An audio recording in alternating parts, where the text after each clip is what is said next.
పిల్లలకు mobile phone చూడాల్సిన ఆవశ్యకత ఎందుకు వస్తుందండి? ఎగ్జాక్ట్లీ. యా. అండ్ వసుప్రద గారు, అసలు మనం టాపిక్ మాట్లాడుకుంటుందే గవర్నమెంట్ తీసుకున్నటువంటి డెసిషన్ గురించి, కానీ రియాలిటీ మాట్లాడుకుంటే అసలు ఈ డెసిషన్ పాసిబుల్ అవుతుందా? మహా అయితే ఏదైనా ఒక సైట్ కానీ లేదంటే ఒక యాప్ యూజ్ చేయాలంటే దానికి సంబంధించి ఏజ్ రిస్ట్రిక్షన్ పెడతారేమో. ఆ ఏజ్ రిస్ట్రిక్షన్ కూడా యాక్సెప్ట్ చేయాలన్నా రిజెక్ట్ చేయాలన్నా పేరెంట్సే చేయాల్సినటువంటి సిచ్యువేషన్ ఉంటుంది. అండర్ 18 అండర్ 16 అన్న దానికి సంబంధించి అసలు పేరెంట్సే ఫోన్లు ఇస్తున్నటువంటి పరిస్థితి కదా. పాసిబుల్ అవుతుందా డెసిషన్? అది ఇప్పుడు వీరేందర్ గారు అన్నట్టు ఏంటంటే, first and foremost parents themselves are addicted to social media. So దాంతో ఏమవుతుందంటే, ఇప్పుడు ఇందాక మీకు చెప్పింది అదే, ఇప్పుడు పేరెంట్స్ మొబైల్ మీద కూర్చుని ఉంటే ఇంకొక రీసెర్చ్ ఉందండి. వేరే ఏంటంటే, ఫిజికల్ గా అమ్మ నాన్న పక్కనే ఉంటారు కానీ ఇమోషనల్ గా వాళ్ళు ప్రెసెంట్ ఉండరు. ఎందుకంటే వాళ్ళు they are with their digital world. So దాని వలన ఏంటంటే అసలు విపరీతమైన మానసిక డిజార్డర్స్ డెవలప్ అయ్యే ఛాన్సెస్ ఉన్నాయని అది రీసెర్చ్ షోస్. సో అక్కడి నుంచే మనం పిల్లలకి, పేరెంట్స్ వలన అక్కడి నుంచే ఫస్ట్ స్టెప్. అంటే పిల్లల్ని నేను చూసుకుంటున్నానని ఒళ్ళొక్కు పిల్లలకు ఉన్నప్పుడు ఒక ఫోన్ మదర్ చూసింది అనుకోండి, that it self causes anxiety in children. ఏంటంటే వాళ్ళ అమ్మ మొహం చూస్తుంటారు కానీ అమ్మ మొహం మాత్రం ఫోన్ ని చూస్తోంది, పిల్లల్ని చూడట్లా. సో ఇలాంటివి జరిగినప్పుడు ఒక సెన్స్ ఆఫ్ అబాండన్మెంట్, యాంగ్జైటీ పిల్లల్లో డెవలప్ అవుతుందని మనకు ఆల్రెడీ చాలా రీసెర్చ్ ఉందన్నమాట.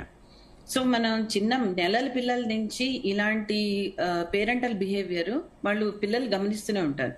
నెక్స్ట్ వాళ్ళు కూడా ఇదే సేమ్ రూట్ తీసుకునే అవకాశం ఉంటుంది. ఇంకోటి మీరు అడిగిన ఇప్పుడు ఈ ప్రశ్నకి ఒక లా మనం తెచ్చినప్పుడు దాన్ని ఏమాత్రం మనం నిజంగా యాక్చువల్ గా ఫాలో అవ్వగలుగుతాము, దాన్ని మనం అసలు ఎలా చేయగలుగుతాము, ప్రాక్టికల్ గా ఎలా పాసిబుల్ అని ఆలోచిస్తే, సేమ్ థింగ్, గ్యాడ్జెట్స్ అన్ని అవైలబుల్ ఉంటాయా లేదా, పిల్లలకి యాక్సెస్ ఇవ్వకుండా ఎలా ఉంటాము. ఇప్పుడు మీరు పేరెంటల్ కంట్రోల్ అంటే చాలా మంది పేరెంట్స్ కి అసలు పేరెంటల్ కంట్రోల్ తెలియదండి, బేసిక్ గా వాళ్ళకి అది తెలియదు. సో ఈ యాప్స్ లో వీటిల్లో వీళ్ళు ఏజ్ కోసమని they are going to ask date of birth అడుగుతారు. అడిగినప్పుడు వీళ్ళు కరెక్ట్ ఇన్ఫర్మేషన్ ఇస్తారని మనకు గ్యారంటీ ఎక్కడా లేదు. మనం already we know that lot of fake accounts are created. So ప్రతి ఒక 100 కోటి అపాయాలకు అనంత కోటి ఉపాయాల లాగా దీనికి వేరే మార్గాలు కనిపెట్టే ఛాన్సులు కూడా ఉంటాయి. కాకపోతే ఒక గవర్నమెంట్ ఈ స్టెప్ తీసుకోవడం అన్నది విచ్ ఈస్ గుడ్. ఇప్పుడు ఆస్ట్రేలియాలో ఇది ఏనాడో వాళ్ళు తీసుకున్నారు, ఇలాంటి డెసిషన్ తీసుకున్నారు. కాకపోతే అది ఎంతవరకు అది అమలు పరచగలుగుతున్నారు, ఎంత జరుగుతోంది, ఎగ్జాక్ట్ రీసెర్చ్ స్టాటిస్టిక్స్ అన్నవి మనకి ఎగ్జాక్ట్ గా దొరకట్లే. కానీ స్టిల్ ఏంటంటే ఒకసారి మనకి ఫోన్ యాక్సెస్ తగ్గింది అనుకోండి, పిల్లలు యాక్చువల్ గా ఆడడం మొదలెట్టే ఛాన్సెస్ ఉంటాయి. మామూలు ఆటలు అంటే ఇదివరకు లక్క పెడితే ఆడుకునేవాళ్ళు పిల్లలు, అలాంటివి ఏమైనా చేస్తారేమో, ఒక బొమ్మలు తీసుకుని ఒక బొమ్మ గీసుకుని ఏమన్నా చేస్తారేమో, మేబీ తొక్కుడు బిళ్ళ ఆట ఆడతారేమో. ఇలాంటివన్నీ మర్చిపోయారండి. మీరు అడగని పిల్లలు అసలు ఇలాంటి ఆటలు ఎవరన్నా ఆడుతున్నారని వాటి పేర్లు కూడా దాదాపుగా ఎవరికి తెలియకపోవచ్చు, ఎవరికి తెలియదు. బికాస్ దే హావ్ ఫర్గాటన్ అండి. కేవలం సింపుల్ గా ఒక పార్క్ వెళ్ళి జారుడు బండ యూజ్ చేసిన వాళ్ళు ఎవరున్నారో మనకు తెలియదు. ఎంతసేపు ఒక దగ్గర కూర్చోవడం, ఒక మొబైల్ అన్నా చూసుకోవడం. ఇంకా విచిత్రం ఏంటంటే గేమ్స్ అన్ని కూడా సోషల్ మీడియాలో చూసుకుంటున్నారు, రీల్స్ రూపంలో గుర్తుకొస్తున్నాయని పాటలు పెట్టుకొని. కరెక్ట్. సో ఇంకొకటి ఏంటంటే ఈ చిన్న చిన్న పిల్లలవి మీరు గమనిస్తే టిక్ టాక్ లో ఎన్ని వీడియోస్ పిల్లలు ఉంటాయంటే పేరెంట్స్ తీసి అప్లోడ్ చేస్తున్నారు. సో ఆల్రెడీ యువర్ ట్రైనింగ్, మనం పిల్లలకి మనమే నేర్పిస్తున్నాం. ఏంటంటే నువ్వు ఇలా కనిపిస్తావు మీడియాలో, నువ్వు ఇంత అందంగా ఉన్నావు, నీకు ఇంత టాలెంట్స్ ఉన్నాయి అంటే ఏంటంటే అసలు మనం రియల్ బయట ప్రపంచం కంటే వర్చువల్ ప్రపంచంలోకి నువ్వు చాలా గొప్ప పెద్ద స్టార్ అయిపోయామని ఒకటి క్రియేట్ చేయడం పేరెంట్స్ కూడా చేస్తున్నారండి. సో ఇలాంటి బిహేవియర్స్ డెఫినెట్ గా పేరెంట్స్ మార్పు తెచ్చుకోవాలి. అది మనం ఒక గవర్నమెంట్ పెట్టిన రూల్ అని కాదు, కేవలం ఫ్యూచర్ అంటే మన పిల్లలకి మానసికంగా ప్రాబ్లమ్స్ రాకూడదు అని, వాళ్ళ డెవలప్మెంట్ కరెక్ట్ గా ఉండాలి, వాళ్ళు సరిగ్గా ఉండాలి అంటే ఇలా నార్మల్ గా డెవలప్మెంటల్ ప్రాసెసెస్ అంటే ఒక అమ్మ దగ్గర కూర్చుని ఒక వినడం. మనం జస్ట్ ఇదివరకు రోజులు ఆలోచిస్తే అన్నం తింటున్నప్పుడు కథ చెప్పేవాళ్ళం, చందమామ చూపెట్టేవాళ్ళమేమో. ఇలాంటివన్నీ ఇప్పుడు చందమామ టీవీలోనే కనిపిస్తుంది, కథ కూడా టీవీలోనే వస్తుంది. అంటే I'm talking about screen, TV అంటే స్క్రీన్ లో. సో మనకందరూ సరగేట్ మదర్స్ అండి. Screen has become a surrogate mother. ఇంకో ముఖ్యమైన విషయం వసుప్రత గారు, చాలా మంది పిల్లలు నార్మల్ గా ఇంట్లోనే ఆడుకుంటూ ఉంటారు. ఈలోగా పేరెంట్స్ మొబైల్ చూస్తూ ఉండడము, ఎవరితోనైనా చాటింగ్ చేస్తూ ఉండడము, లేదంటే టీవీలో ఏ సీరియల్ చూస్తూ ఉండడము, ఏదో ఒకటి జరుగుతూ ఉంటుంది. పిల్లలు వచ్చి వాళ్ళతో మాట్లాడదామని ట్రై చేసినా, లేదా ఆడుకుందామని పిలిచినా చేసినా వీళ్ళే చిరాకు పడే సిచ్యువేషన్స్ చాలా సందర్భాల్లో మనం చూస్తాం. ఎందుకంటే మధ్యలో సీరియల్ మధ్యలో డిస్టర్బ్ చేశారనో, ఫోన్ మధ్యలో డిస్టర్బ్ చేశారనో, ఆ ఇంపాక్ట్ పిల్లల మీద ఎలా ఉంటుందంటారు? ఇందాక మీకు చెప్పాను కదండి, వాళ్ళకి ఏంటంటే సెన్స్ ఆఫ్ అబాండన్మెంట్. అంటే నా పేరెంట్ నాకు లభించట్లేదు, నాకు దొరకట్లేదు, కావాలనుకుంటే నా పేరెంట్ ఎక్కడ అంటే వాళ్ళకి వెతుక్కుంటున్నట్టు. మా అమ్మ ఎదురుకుంటానే ఉంది, కానీ అసలు అమ్మ ఎక్కడుంది? సో అమ్మ వచ్చు, నాన్న వచ్చు, ఎవరన్నా కేర్ గివర్ ప్రైమర్లీ, అంటే వాళ్ళని చూసుకునే వాళ్ళు. ఆ టైంలో వాళ్ళు ఫోన్ చూడటం కానీ, టీవీ చూడటం కానీ, ఇంకా దేనిలోనో ఇంకో దానిలో వాళ్ళు మునిగిపోయి ఉన్నప్పుడు పిల్లలు పిలిచినా వీళ్ళు కోపగించుకునే ఒక ఎత్తు, అసలు పిల్లలు ఎంత పిలిచినా వినపడకపోవడం నెక్స్ట్ అండి. అంటే వాళ్ళు అసలు వాళ్ళకి అవైలబుల్ కాదు. సో దాని వలన వచ్చే సైకలాజికల్ డిజార్డర్స్ చాలా ఎక్కువ. ఫస్ట్ యాంగ్జైటీ బాగా ఉంటుంది, ఏంటి అమ్మ మాట్లాడలే అని. నెక్స్ట్ కోపం అండి. సో ప్రీ టీన్స్ నుంచి టీనేజ్ ఆ వయసుకి వచ్చేసరికి పిల్లలకి పేరెంట్స్ నాకు అటెన్షన్ ఇవ్వట్లే అంటే వీళ్ళు రేపొద్దున ఏదో విధంగా ఏది చేసైనా వాళ్ళు అటెన్షన్ తెచ్చుకోవడానికి ట్రై చేస్తారు.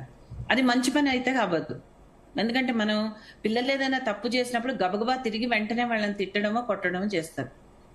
వాళ్ళు మంచి పని చేసినప్పుడు వీఆర్ బిజీ, అంటే ఏంటో టీవీ చూడటమో ఏదో చేస్తుంటాం.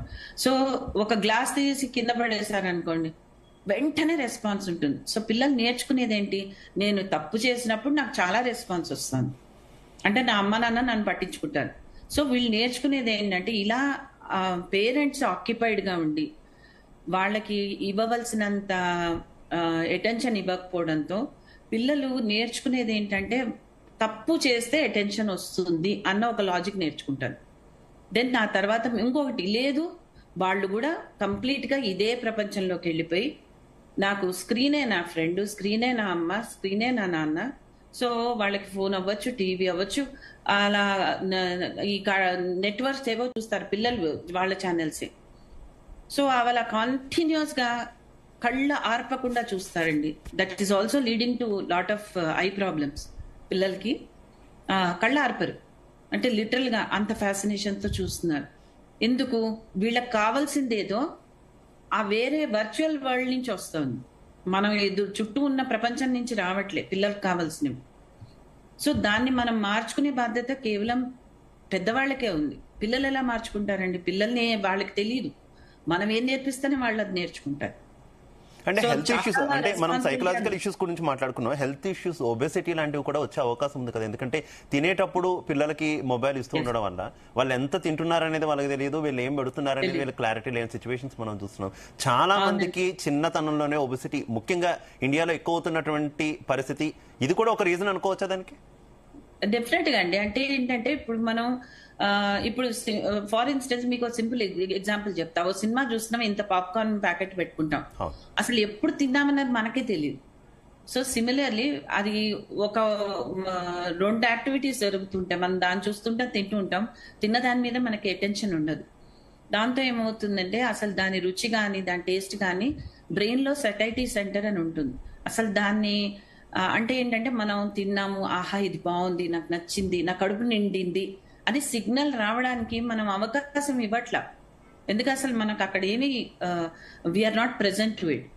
సో ఒబేసిటీ అంటే ఫస్ట్ ఆడకపోవడం, నెక్స్ట్ ఇవన్నీ ఇన్పుట్ అవుట్పుట్ అండి. అంటే నేను ఎన్ని క్యాలరీస్ తింటున్నాను, నేను ఎన్ని క్యాలరీస్ బర్న్ చేస్తున్నాను. సో పిల్లలు ఏంటంటే బాగా చాలా రాంగ్ ఫుడ్స్ ఎక్కువ తింటమును, యాక్టివిటీ లెవెల్స్ తగ్గిపోవడం మూలంగా ఒబేసిటీ అన్నది చాలా డెఫినెట్ గా పెరుగుతుంది. దట్ ఈస్ అండ్ వాళ్ళనే కాదండి, even adults increasing amount of obesity is because couch potato అని ఒక ఉంది. అంటే వాళ్ళు ఒక చోట కూర్చుని సోఫాల నుంచి కూర్చుని మనం కదలకపోవడం, ఇలాంటి సందర్భాలు ఎప్పుడు జరుగుతాయి? మనకు ఇంకోటి ఏదో మనం ఆక్యుపై చేస్తూ ఉన్నప్పుడు. సో అది తింటున్నప్పుడు చిప్స్ అంటాం, ఏమంటాం, రాంగ్ ఫుడ్స్. ఇంకొక నెక్స్ట్ థింగ్ ఏంటంటే easy access to wrong foods కూడా. అంటే నాకు కావాలనుకుంటే నేను టక్మన్ ఆర్డర్ చేసుకోవచ్చు, నేను మంచిగా సినిమా చూసుకోవచ్చు, నాకు ఇష్టమైన చూసుకోవచ్చు, తింటూ ఉండడు. కల్చరల్ గా చూసుకున్నా సుప్రత గారు, కల్చరల్ గా చూసుకున్నా కూడా ఈ మధ్య పిల్లలు ఎక్కువ మంది కొరియన్ సిరీస్ కి అలాంటి వాటికి ఎక్కువగా ఎడిక్ట్ అవుతున్న సిచ్యువేషన్ మనం చూస్తున్నాం. ఎందుకంటే ఇక్కడ మన ఇండియాలో కల్చర్ వేరు, వాతావరణం వేరు, పరిస్థితులు వేరు, సంప్రదాయాలు వేరు, ఇవన్నీ కూడా వేరు. అదర్ కంట్రీస్ కి సంబంధించి కొన్ని సిరీస్ అవి చూస్తూ ఉండడం, లేదంటే పేరెంట్స్ మీద ఇట్లా బిహేవ్ చేయాలి, బయటకు వస్తే ఇట్లా బిహేవ్ చేయాలి, ఇలాంటి వర్డ్స్ యూస్ చేయాలి, లేకపోతే ఇలాంటి డ్రెస్సెస్ వేసుకోవాలి, ఇలాంటి ప్రభావం కూడా పిల్లల మీద ఎక్కువ పడుతున్న సిచ్యువేషన్ కదా, దాని మీద ఏమంటారు? అంటే నేను స్పెసిఫిక్ గా అలా కల్చర్ అని చెప్పనండి, ఎందుకంటే ప్యారలల్ గా వాటిల్లో చాలా మంచివి కూడా ఉంటాయి. అవి నేర్చుకోరు ఎవరు, పాజిటివ్ ఉన్నవి నేర్చుకోరు. దానిలో ఏంటి ఇండిపెండెన్స్, నెగటివ్ కదా ఎక్కువ అట్రాక్ట్ చేసేది.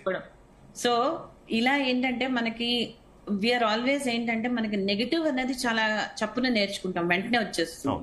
సో దానిలో రాంగ్ వి నేర్చుకోవాల్సిన ఛాన్సెస్ ఎక్కడన్నా ఉంటే అది ఇమ్మీడియట్ గా మనం నేర్చుకునే అవకాశం ఎప్పుడైనా ఎక్కువే అండి.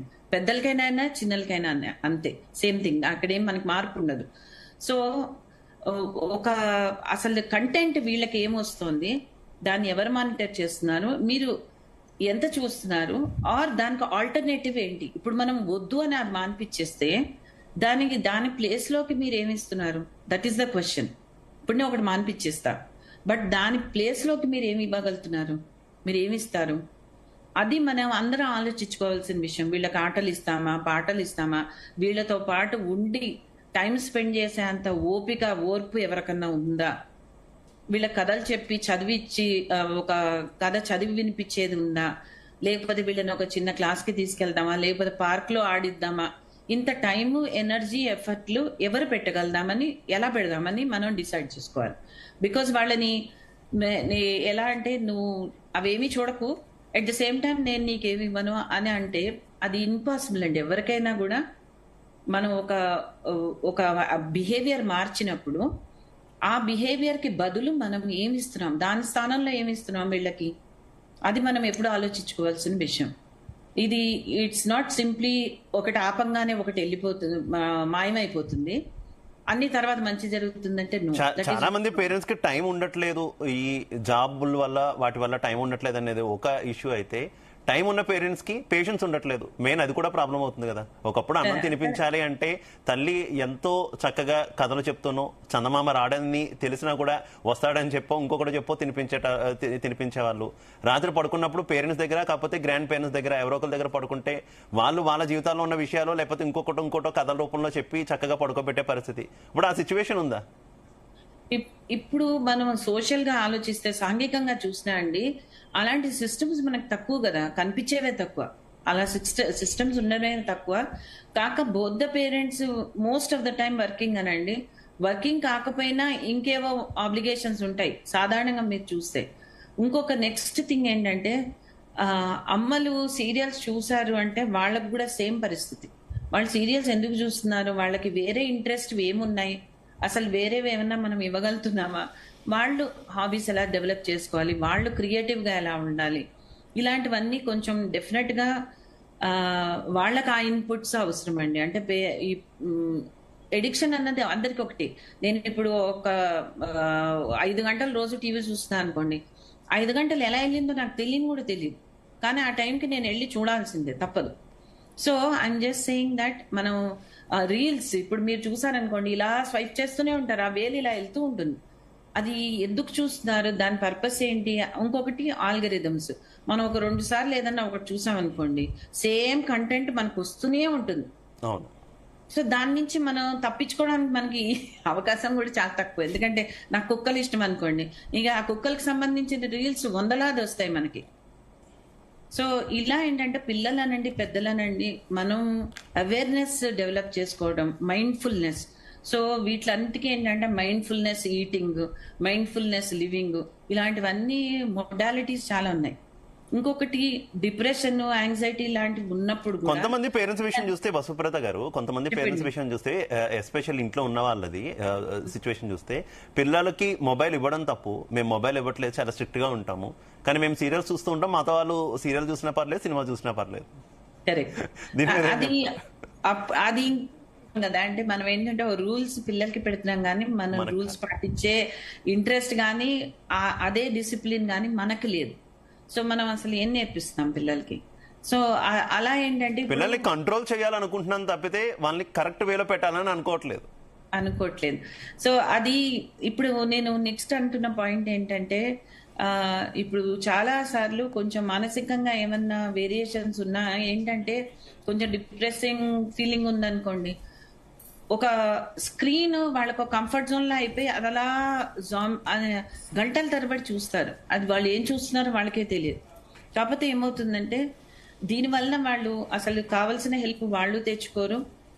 అండ్ దాని వలన పిల్లలకి ఎఫెక్ట్ ఏమవుతుంది, ఇలా పేరెంట్స్ లో జరగడం చాలా సార్లు అవుతుందండి. వాళ్ళకున్న ప్రాబబ్లీ వాళ్ళు సైకలాజికల్ గా ఏమైనా ఎఫెక్ట్ అయినా వాళ్ళ కంఫర్ట్ అంతా వీటిల్లోంచి వస్తుంది. అంటే ఇలా స్క్రీన్లు చూడడం, లేకపోతే రాంగ్ ఫుడ్స్ ఈట్ చేయడం, అంటే తినడం, ఇలాంటివన్నీ జరిగినప్పుడు ఏంటంటే అసలు వాళ్ళకి వాళ్ళు హెల్ప్ చేసుకోకపోగా పిల్లలు కూడా డ్యామేజ్ అవుతారు ప్యారలల్లీ. సో ఇది ఈ కాన్షియస్నెస్ అన్నది, అంటే అసలు మనం ఏం చేస్తున్నాము అన్న ఒక ప్రశ్న ఎవరన్నా వేసుకోగలిగితే మనం ఇంత పిల్లల గురించి ఇంత మనం వర్రీ అవ్వాల్సిన అవసరం ఉండదనిపిస్తుందండి. ఓకే వసుప్రతి గారు, మనతో పాటు మరో గెస్ట్ జాయిన్ అయ్యారు. ప్రముఖ సైకాలజిస్ట్ యమునా పట్టక్ గారు మనతో పాటు జాయిన్ అయ్యారు. నమస్తే యమునా పట్టక్ గారు. నమస్తే. యమునా పట్టక్ గారు, కర్ణాటక గవర్నమెంట్ తీసుకున్న డెసిషన్ మీకు ఆల్రెడీ తెలిసే ఉంటుంది. కర్ణాటక గవర్నమెంట్ ఆల్రెడీ డెసిషన్ తీసుకుంది. ఏపీ గవర్నమెంట్ ఒక 2-3 డేస్